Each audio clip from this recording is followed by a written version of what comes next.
ह्या झाडाच्या प्रत्येक फांदीवरती तुम्हाला फळांची संख्या दिसते.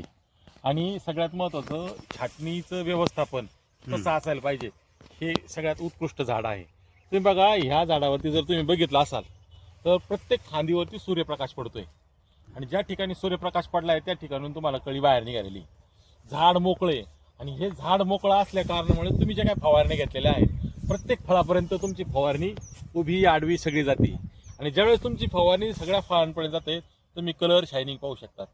पण ज्यावेळेस तुमची ही गर्दी असेल ना तर गर्दी असल्यानंतर तुमची जी काही फवारे आहे ते आतपर्यंत जात नाही. आता तुम्ही बघू शकता फळ आतमध्ये सुद्धा आहे पण आतल्या फळाची शायनिंग पहा, कलर बघा कशा पद्धतीने.